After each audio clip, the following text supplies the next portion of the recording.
কয়েকদিন আগেই তোমাদের ভিডিও দিয়েছিলাম যে এই গামলাটার মধ্যে সম্পূর্ণ মাটি ছাড়া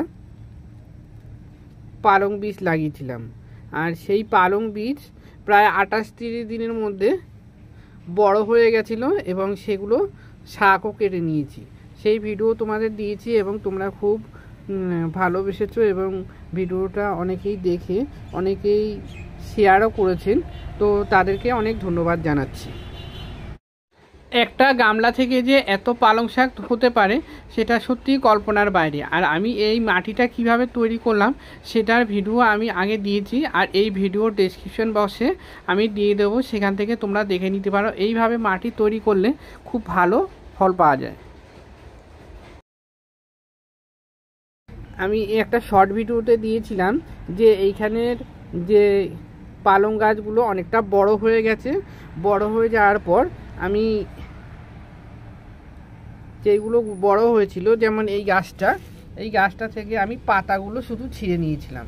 আবার নতুন করে শাখা বেরোচ্ছে আর পাশ দিয়ে আবার গাছ হচ্ছে, মানে শাখা বেরিয়ে গাছটা বড় হচ্ছে। আর এছাড়া ওই পাতাগুলো কাটার পর আমি দেখতে পাচ্ছি যে কিছু কিছু ছোট ছোট চারা ছিল, সেগুলো আবার নতুন করে বড় হচ্ছে। এগুলো ছোট ছোট চারা, এগুলো আবার নতুন করে বড় হচ্ছে। এইখানে আমি ভিডিওটা এটাই দেখাতে চেয়েছি যে এইখানে আরেকটা জিনিস দেখাচ্ছি। দেখো, এইখানে আগের দিনও ভিডিওতে দেখিয়েছিলাম যে একটা মূলো বীজ যে কোনোভাবে পড়েছিল, সেই মূলো বীজটা থেকে একটা গাছ হয়েছে। আর গাছটা থেকে দেখো মূলা হচ্ছে, মানে মূলের গঠনটা অনেকটা তৈরি হয়েছে। এখানে আজকে কিছু সার মাটি দেব। এখানে আমার কিছু কিচেন ওয়েস্ট কম্পোস্ট রয়েছে, সেইগুলোকে আমি একটা চালনির সাহায্যে চেলে নেব। এগুলোকে আমি চেলে সলিড যে কিচেন ওয়েস্টটা রয়েছে সেটা আমি বের করে নেব।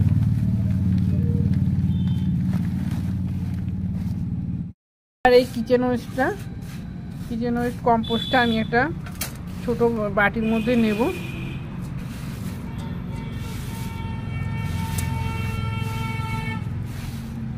যে ভার্মি কম্পোস্ট, এই ভার্মি কম্পোস্টটা আমি এর সঙ্গে মিশিয়ে নেব। কম্পোস্ট আর ভার্মি কম্পোস্টটা ভালোভাবে মিশিয়ে নেব। মিশিয়ে আমি একটা সুন্দর একটা সার মাটি তৈরি করে নিয়েছি। এই সার মাটিটা আমি ওইখানে দেব। এই সার মাটিটা সব ধরনের গাছের মধ্যেই দেওয়া যাবে, যেই গাছগুলো অনেকটা বেড়ে উঠেছে, যা মানে সামনে ফল দেবে বা ফুল হবে, এমনকি ফুল গাছেও দেওয়া যাবে।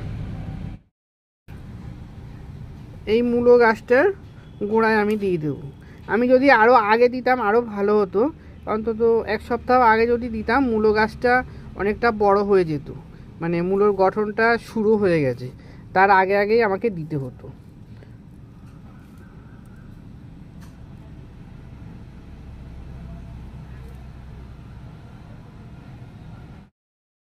এখানে আমি এইটুকু জায়গার মধ্যেই দিয়ে দিয়েছি, কারণ ওইদিকে দেওয়ার মতো পরিস্থিতি নেই, বা এখানে মাটি দিতে মানে পালং গাছে সেরকমভাবে মাটি দিতে হয় না। আমি যেইভাবে লাগিয়েছি ওই সার মাটি বা ওই মাটিটাই যথেষ্ট ভালো হয়েছে, আর তোমরা তো দেখলেই তা। এখানে কিছু পালং গাছের পাতাগুলি একটু পেকে মানে পুরনো হয়ে গেছে, সেগুলো আমি ছিঁড়ে দিচ্ছি। আমি 2 দিন বাড়িতে ছিলাম না, তো ঠিকমতো জল দেওয়া হয়নি। আর যেহেতু এমনিতেই 2 দিন পর পর 1 দিন পর পর এখন জল দিচ্ছি, যেহেতু এখন অনেকটা ঠান্ডা পড়ে গেছে, তো জল আরও যদি তার মধ্যে 1 দিন গ্যাপ হয়ে যায়, মানে 2 দিন গ্যাপ হয়ে যায়, তাহলে গাছগুলোর খাবার জোগাড় করতে সমস্যা হয়েছে। তার জন্য কিছু গাছের পাতা একটু হলদেটে ভাব হয়ে গেছে। সবসময় আমরা যে সব ঠিকঠাক করি এমন কিন্তু নয়, আমাদেরও অনেক সময় দেখা যায় ভুল হয়। আর একটু ভুলের জন্যই অনেক গাছ অনেক সময় দেখা যায় ভালো তৈরি হয় না, একটু ভুলের জন্য।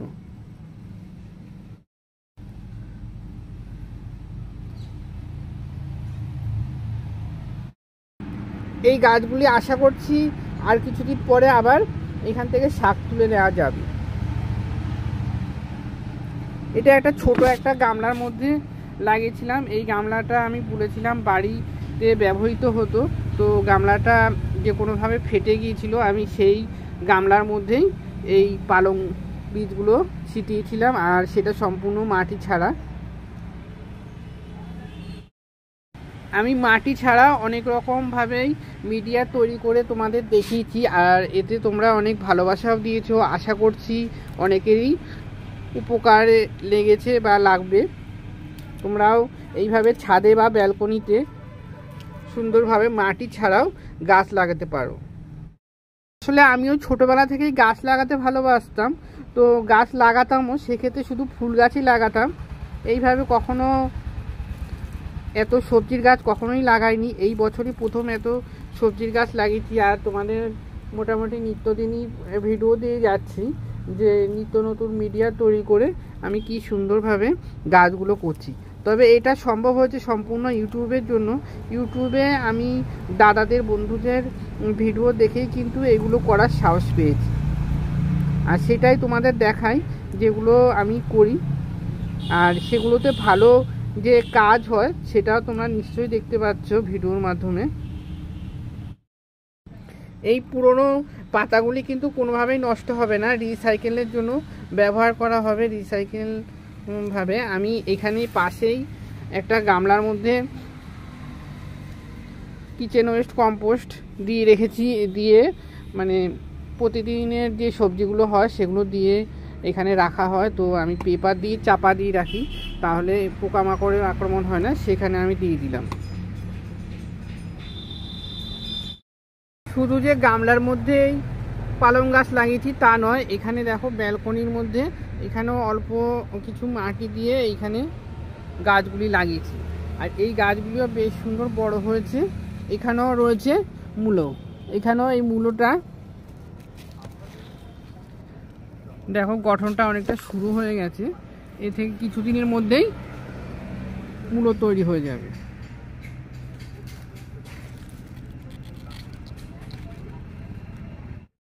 যে অপূর্ব স্বাদ সেটা একমাত্র যে খেয়েছে সেই বলতে পারবে। বর্তমান সময়ে বাজার থেকে আমরা যে সবজি আনি ওগুলো সম্পূর্ণ সারযুক্ত, আর সার ছাড়া এখন যেহেতু হয় না সবজি চাষ, তো সেক্ষেত্রে একমাত্র বাড়িতেই সেটা সম্ভব যে অর্গানিকভাবে সবজি চাষ করা। আমি এখানে ছোট স্তরে করেছি, এই বছরই প্রথম ছোট স্তরে করেছি। আশা করছি ভবিষ্যতে আমি বড় আকারে করব বা করার চেষ্টা করব। যেমন আমি ছোট আকারে করে আমি যেই অভিজ্ঞতাটা অর্জন করলাম, যা ভালো রিপোর্ট পেলাম, সেক্ষেত্রে আমাকে আগামীতে বড় বাগান করার ইচ্ছে বা স্বপ্নটা পূরণ করবে আশা করছি।